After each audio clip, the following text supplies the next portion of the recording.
आराम करी। हमरे दिहली कुल दहेज के सामान पे करिए नागिन की तरह कुंडली मार के बैठल बिया।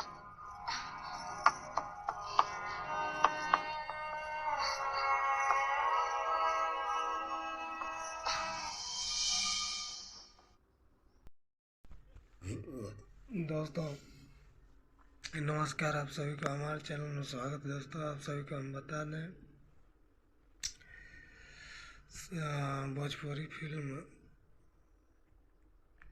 जो है आ चुका है, काफ़ी हिट पिक्चर है, काफ़ी मस्त मूवी है। दोस्तों फैमिली के साथ देख सकते हैं, परिवार के साथ देख सकते हैं, और काफ़ी कॉमेडी पिक्चर भी है और काफ़ी अच्छा पिक्चर है। दोस्तों पहले तो आप हमारे चैनल को लाइक सब्सक्राइब कर लीजिएगा और हमारे चैनल को ज़्यादा से ज़्यादा सपोर्ट कीजिएगा।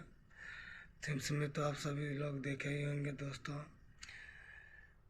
बहु कमाल सास धमाल बहुत ही गजब मूवी है। दोस्तों बहुत ही मस्त मूवी है, काफ़ी हिट चल रहा है मूवी।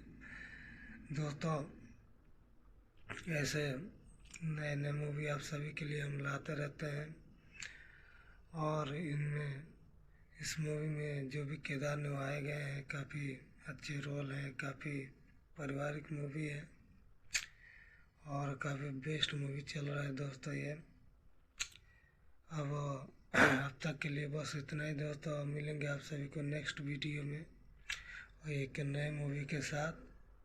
तो दोस्तों तब तक के लिए नमस्कार और धन्यवाद दोस्तों।